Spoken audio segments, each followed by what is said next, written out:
Why does it sometimes feel like people are just born different? Like they just get it, while you're still stuck trying to figure it out? I'll tell you why. It's not because you're lazy. It's not because you're not smart enough. It's because no one has ever taught us how to think properly. For a long time, I've always been comparing myself to other people who have better skills than me. I've compared myself to people who have better social skills than me, people who are smarter in school, and I've always wondered, how is it possible that they are just so naturally good at these things? So what I did is I started studying it. Naval Ravikant's Robert Greene's Stoic philosophy, Joe Dispenza, and they all basically said the same thing. Your mind is completely programmable. Every thought, every belief, every experience programs who you are. And once I realized that, and once I started to actually apply it, that's when I saw things actually change a little bit more. It felt like my focus got sharper. I wasn't having that much anxiety about the future. And I began to see patterns that other people couldn't see. And that is when I realized something simple but powerful. The smartest people are not smart because of what they know. It's because of how they actually think. And in this video, I'm going to show you how to think like that. By the end of this video, you'll know how to reshape your thoughts, see patterns that others miss, and build a mind that is sharp, clear, and powerful. Now here's the first and the most important one. Without this, it's going to be really hard to do anything else. The first thing is clarity of thought. Your mind needs structure, it needs calm, and it needs direction to perform at its best. Clarity of thought essentially means keeping your mind clear, focused, and organized, especially in times of stress. When your mind is actually calm and guided by important goals, the water clears. Instantly know what actually deserves your attention and what doesn't. If you don't have a goal, everything's going to catch your attention. But when you have something that you have to do, you're instantly going to know what doesn't deserve your attention and what does deserve your attention. For example, let's say you have an important essay that you have to finish in 3 hours. So what will happen is that your brain will see the urgency to actually achieve that goal, and then your mind will access resources that it doesn't normally have. Without this goal and without this deadline, your brain is going to be on a natural mode. And when your brain is in a natural mode, it just goes everywhere. You don't have anything to really focus on, so your brain gets bored and it starts putting its attention on random stuff. It could be Netflix, it could be YouTube, it could be just stuff that doesn't really matter. Just junk attention. So clarity of thought is essential because you need that direction and you need that calm and you need that focus. And with clarity of thought, you obviously need to have a calm mind. The calmer your mind can be, the more clear that you can think. Because whenever your mind has all these emotions tied to it, emotions basically cloud your thinking. You can think of your mind as like a pond. If you throw a pebble into the ocean or the pond, that's going to create more chaos in the pond. The best way to have any sort of pond or water is to have it flat. That's how you want your mind to be. You want it to be as clear as possible so that you can see an accurate reflection of reality. Because without that accurate reflection of reality, you're going to make bad mistakes. And the thing about being smart, it's also about not being dumb and not making bad mistakes. So clarity of thought is essential to unlocking a piece of your genius. By the way, in the description of this video, I left a link to a full detailed PDF of this video. If you want more details on how to apply the lessons in this video, make sure to click the link below and you can download it for free. Number 2, building a mental library. A mental library is a personal collection of ideas, lessons, and frameworks that you can always pull from. Building a mental library is filling your mind with a bunch of knowledge, ideas, and wisdom from various different sources. It's like collecting raw mental building blocks. The reason why this is important is because whenever your brain encounters any sort of challenge, it will pull from the files of your subconscious mind where you store memories and store knowledge to actually solve that problem. That's why smart people seem smarter. It's because they're pulling from a wider range of sources. from experience, knowledge, wisdom that they collected themselves. Now, the fastest way to actually build your mental library is to, number one, consistently read and consistently learn from a bunch of different sources. And number two, when you do learn, make sure that you are learning for problems that you currently want to solve. Anything that you learn and that is not used is just going to be disregarded. When you learn for problems that you actually need to solve or want to solve, that's when you build wisdom. That's when you build applied knowledge. Because knowledge is power, but applied knowledge is the true wisdom. There are a bunch of people and a bunch of famous people and smart people that have credited a lot of their success to reading. Elon Musk, for example, like his sister, basically said that he read 2 books a day when he was younger. 2 books a day. Every single day, he read 2 books a day. And he's naturally a very smart guy. Now, I'm not completely sure if that's what made him a genius or he was already a genius, but him needing to read more to become smarter already shows a lot. When he started SpaceX, he didn't have like a senior, or he didn't have like a rocket scientist that he could hire. So he literally bought a bunch of textbooks on rocket engineering or rocket science, and he just read them by himself to learn them because he had a problem and he just read for what he needed to learn. Now, here's the thing. There's a lot of ways that you can make mistakes. I made these mistakes myself. The first mistake I made was having a collector's ego. What I would do was I would buy a bunch of books, I'd read a few pages, and then I'd go to a new book. I would never really build in-depth knowledge. Some books I would just buy for the dopamine spike, but other books I would actually read. So the books that I would actually read were probably more valuable than the ones that I didn't. So make sure that when you do buy books or do get any information, make sure that you stick to one problem at a time and try to fix that problem and learn from that problem as best as you can. And then information overload. Do not overload yourself with a bunch of information. So the best way to do this is find one problem that you need to solve right now. Pick a source to actually solve that problem. Apply it immediately and then see what actually happens. That's how you learn. Cross-pollination. Cross-pollination is basically like the second step to building a mental library.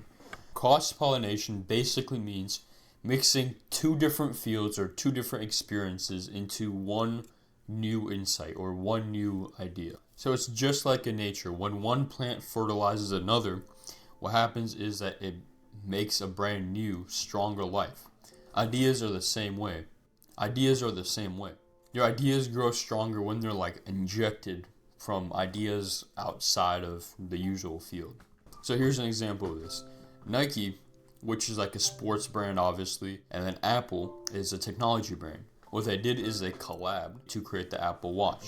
So the best way to use this is during like any brainstorming sessions. If you want to innovate something, use this and take 2 different ideas from 2 different fields and combine them. Because chances are that you would be creating a completely new idea that never existed before. Reverse engineering. Reverse engineering is probably one of the most clutch ideas or just biggest cheat codes in general to actually solving anything or learning quicker. Reverse engineering basically means taking a great example apart. It could be a person, project, company, or product. It could be anything. And the reason why you're doing this is to see the building blocks of what caused the success. Success leaves clues. Instead of reinventing the wheel, what you should do is find an example of what already works, then just understand the mechanics and why it worked, and then rebuild it in your own way, but add your own little touch to it. For example, I remember when I was like 16, that's when I wanted to start my first ever company, my first ever business. And I wanted to start a sample pack company. And the thing is, I had never started a sample pack company or any business for that matter in my life.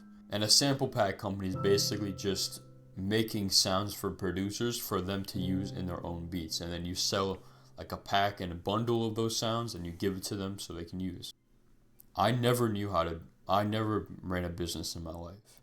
So I needed a good example of what that would look like. I needed some sort of direction or some sort of path to tell me, all right, what is actually correct. So what I did is I found the absolute best people in the market. I found the best company who was already doing it. What I did is I looked at their entire front end, or the like what I could obviously see. I would look at like their social media. I would look at their branding. I would look at what they were actually writing on their website, what kind of copy, what kind of wording were they using. I would look at how they designed their products. I would look at like what people were saying about it. I would look at like how they were getting leads, how they were selling the product, how much were they pricing it for. And I was looking at all these different elements, and I would obviously apply them in my own way. For example, I didn't want to just like use exact same price as them because they had more authority than I did.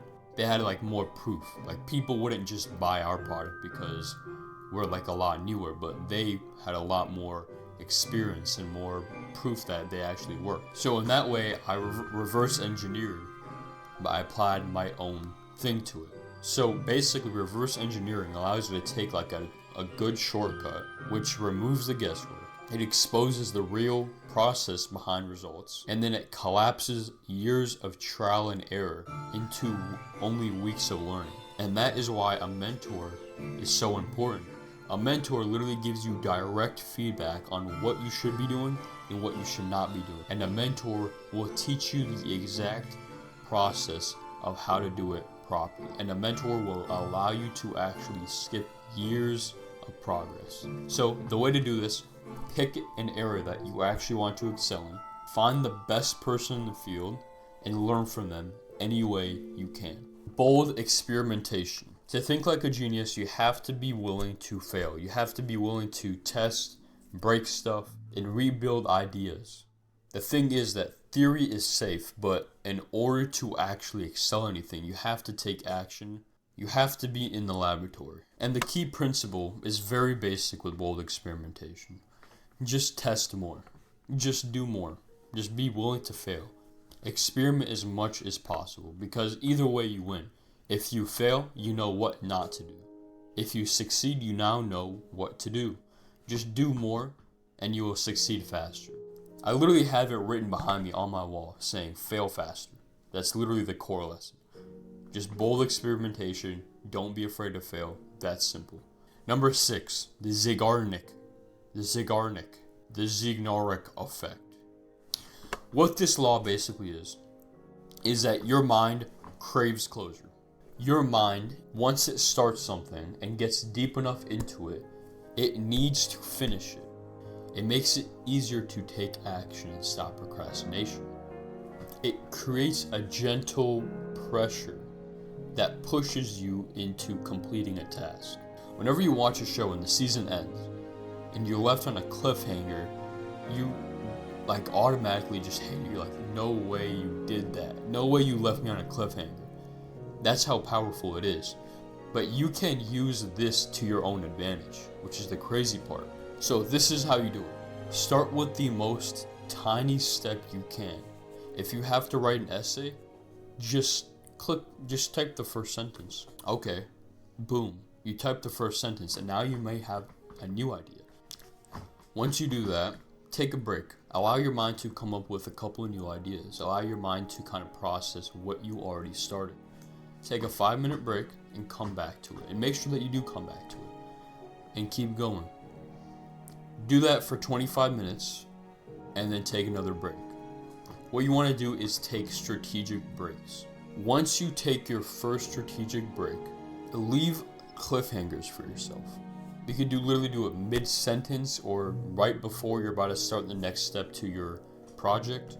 And then after you finish what you need to finish, end each day with a to-do list for the next day. So your brain already knows the goal for the next day, because your brain is already happy that you have a goal. Whenever you have a goal that you know you can finish and that you chose, your brain is automatically already happier. It's happiest when it is pursuing a goal. So if you can lay that foundation and lay that structure for the next day, you are still leaving a cliffhanger for yourself for the next day. But make sure that you do not overdo this. Make sure that you do not overdo leaving tasks unfinished.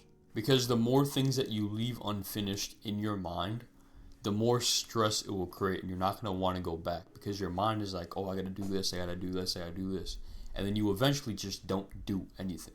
So make sure that you Do this only with one task at a time. And do not, by any means, use this as an excuse to procrastinate. Whenever you use this trick, make sure that you do this very intentionally. Never use it as a reason to stop doing something or play on your phone. You want to make sure that if you do stop a task midway, that you're using that time to think about and go over what the next step could possibly be. And lastly, building the mental muscle, or in other words, discipline. You may be asking, why does discipline make you smarter? How does discipline make you any smarter? Without discipline, you cannot achieve anything. Discipline is a cheat code to success. The best way to define discipline is your ability to do a painful event for a long period of time without getting a reward. It's your ability to control your actions and stick to your plans, especially when you don't feel like it. If you feel lost, discipline is what's going to allow you to actually jump forward and build momentum. If you can pick one goal and follow through on it, you're already going to be more confident than if you weren't to do anything at all. If you do not know what career you're going to choose or how to do something, you just pick a goal that you think is reasonable and go do it. Alright, so here is how to build discipline in short.